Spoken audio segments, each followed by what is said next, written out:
Hajime,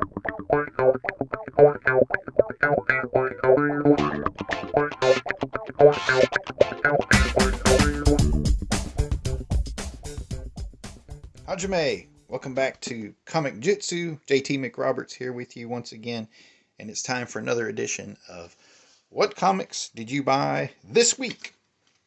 I made it out to one of the local shops in Greensboro this week. There are a few that I like to haunt across several cities, and I managed to pick up some new books this week. There are a few things that caught my eye from the shelves, so I thought I would share them with you. And of course, as always, you can share what you bought over the past week as well down in the comments, because we know how much YouTube just loves comments. Starting off the bat, the first thing that I saw that I picked up, I actually almost walked out of the store because I scanned the new Marvel and DC stuff, and then I was making my way through the indie stuff, and I was starting to feel like, well, I didn't really see anything that caught my eye, and boom, lo and behold, there was Miracle Man. Now, I don't know why I called it indie, because actually it's not indie anymore. It's owned by Marvel, which was a long and sordid story. It's interesting that they are titling this one number one, because it is the first issue of the Neil Gaiman, Mark Buckingham run when they took over after Alan Moore. And I know that because I have the original Eclipse trade paperback, which I bought off the shelf shortly after it was released, before everything fell into, before the rights for Miracle Man fell into the abyss. Eclipse going bankrupt, I believe, and then getting bought out by Todd McFarlane, or at least part of it anyway, so he could get a hold of Miracle Man. Anyway, I actually came across this when I was a young, aspiring artist. Not that I'm not an aspiring artist anymore, but I'm definitely not young anymore.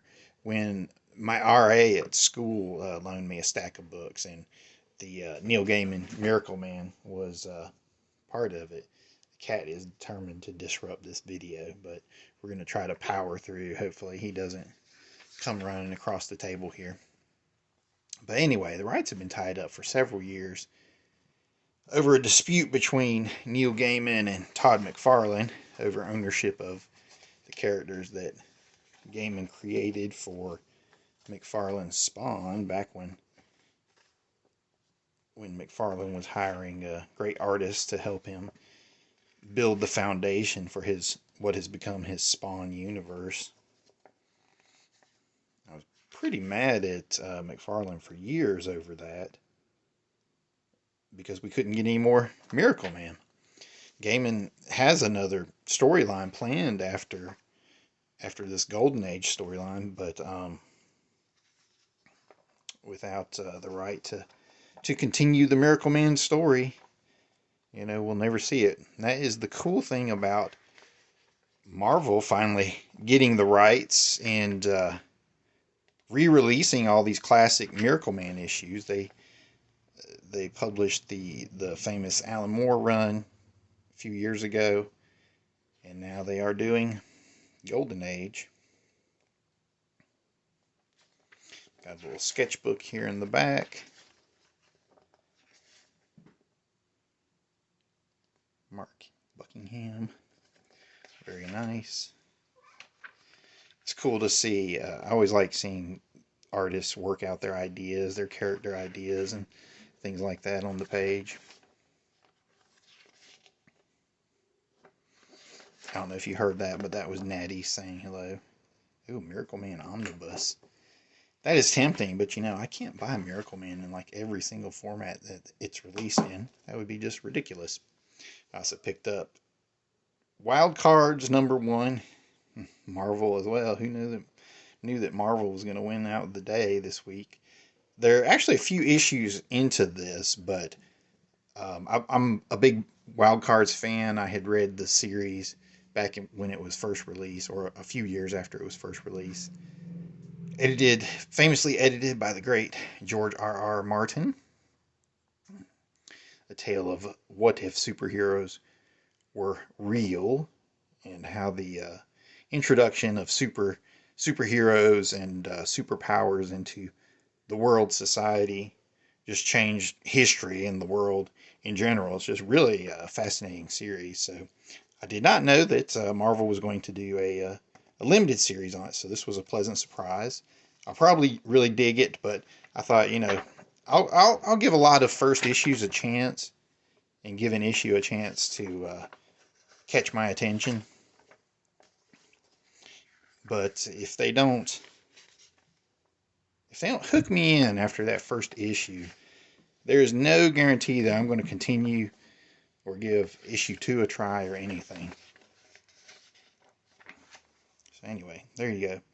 I highly recommend at least the Wild Cards novels. If you're any kind of superhero fan and you just like, I don't know, maybe more adult leanings on your superhero takes, like, stuff like Frank Miller's The Dark Knight Returns or Alan Moore's Watchmen. That's what Wild Cards is. It's pretty much that kind of caliber of storytelling. Here we have Red Room Trigger Warnings number 2, which for some reason I missed on the shelves when it first came out, but they still had it as a back issue at the store I went into this week. So I went ahead and snatched it up. It was the only issue of Trigger Warnings that I was missing. Big fan of cartoonist kayfabe and those guys.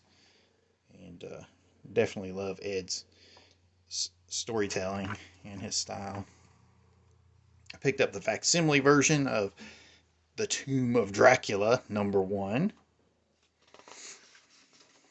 By the great Gene Colan.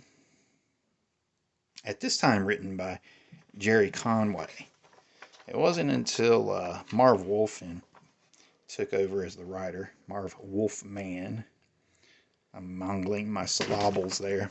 Nope, here we go. A cat. I thought it was going to happen. A cat cameo. Well, if you're going to jump up there, you have to come by and say hello. This is Natty, everybody. All right, Natty. We'll get back to you, buddy. He has to be the center of attention, so there you go. Tomb of Dracula, number 1, by the great Gene Colan.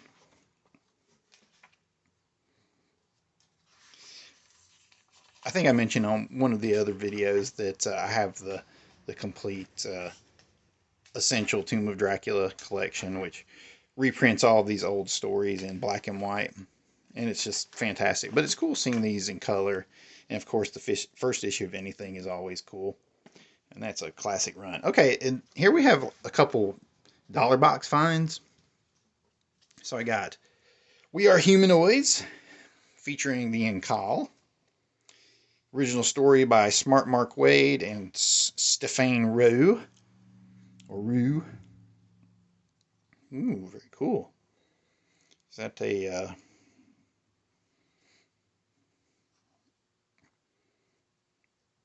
dodecahedron? Polyhedron? What is that? And that symbol there.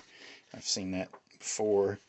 But anyway, the Humanoids and the Incal are two different stories by Alejandro Jodorowsky, who's definitely one of my favorite storytellers. He's now kind of moved on from film. It seems he hasn't produced any films in several years, but he famously did a lot of pre-production for an adaptation of Frank Herbert's Dune. And of course, he made one of the original great midnight movies with El Topo. So anyway, I'm a big fan of his Humanoid series. They're kind of in the phase 2 of the Humanoid series where he's created the universe and laid all this groundwork, but he's kind of moved on from it. I guess he kind of edits it, or he just, I guess, gives his name recognition to it. But they have other writers now, and here you can see Smart Mark Wade. Youngblood 4.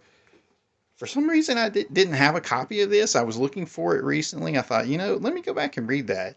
But it's entirely possible that I never bought Youngblood 4, but I swear I'm thinking that I did. And here you can see on the back the ad for Deathmate. And yeah, what a vague ad this is. You have no idea what this is for. Youngblood, Bloodshot. This blood's for you. July 1993. Though I think it was probably 6 months or so after that, maybe even a year. The comic that maybe caused the collapse of the entire industry in the mid-90s, Deathmate Red. That is, of course, up for debate. Well, there we see an appearance by Prophet.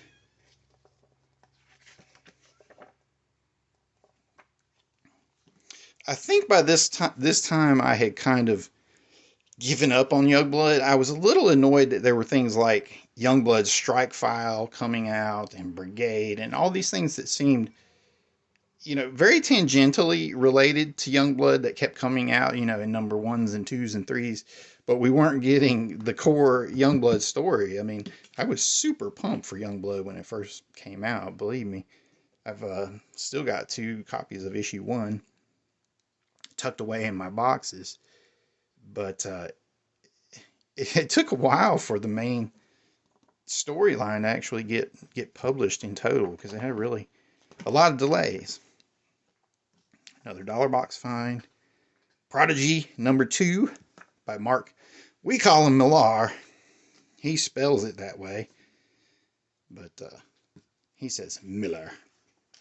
So anyway, Prodigy, part of Mark Millar's ongoing attempt to smart Mark Miller.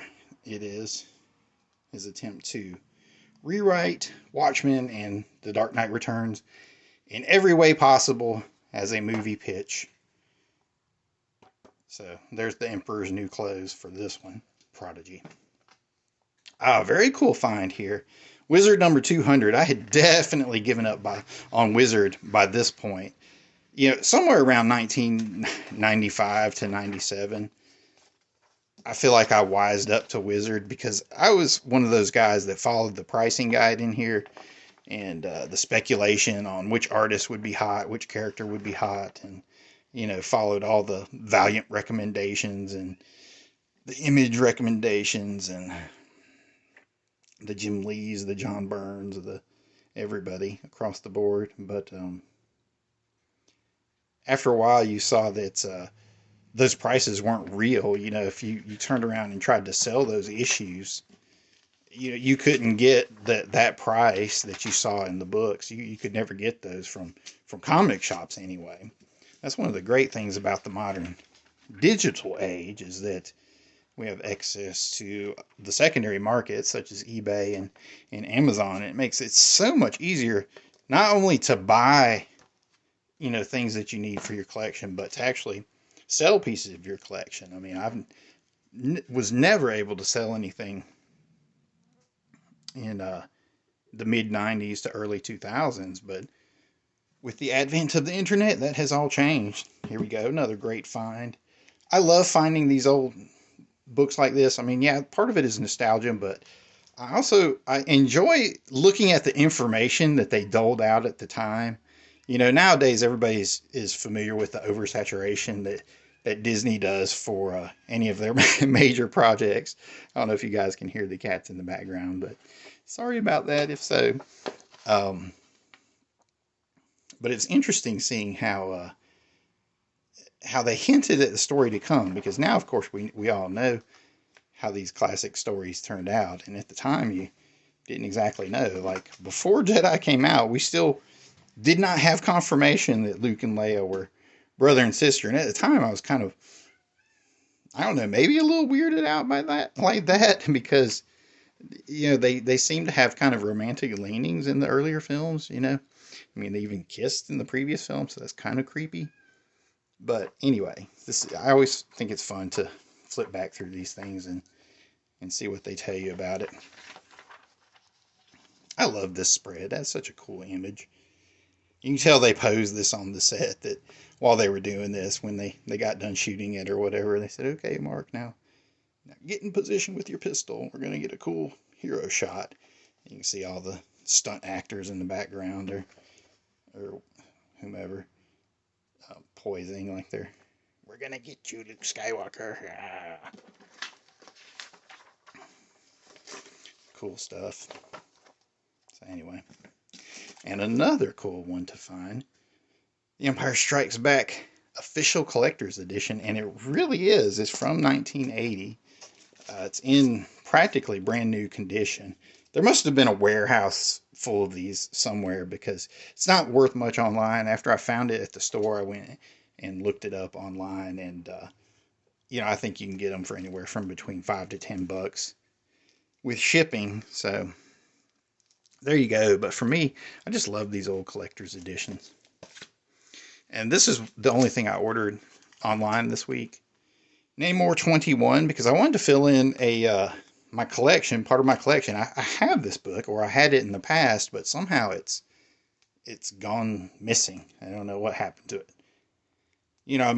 Over the years, every time you move, you might misplace a box or something, and then I've had, different things happen to my collection over the years. But anyway, I know I bought this off the shelf, but when I was going through my books looking for cool Namor storylines this week, couldn't find this issue where I was trying to fill in the pieces, because that's part 1 of the Return to Kunlun, the classic John Byrne story where he brought back Iron Fist, which was so welcome and needed at the time. But anyway, there's a sneak peek at the superhero spotlight for this month, which is going to be Prince Namor of Atlantis. We are going to give him a little love as we share a look at some of our favorite classic Namor storylines from Marvel and the House of Ideas over the years. But anyway, thanks for watching. Like, subscribe, comment below, all that cool stuff. I'll see you next time. Mate.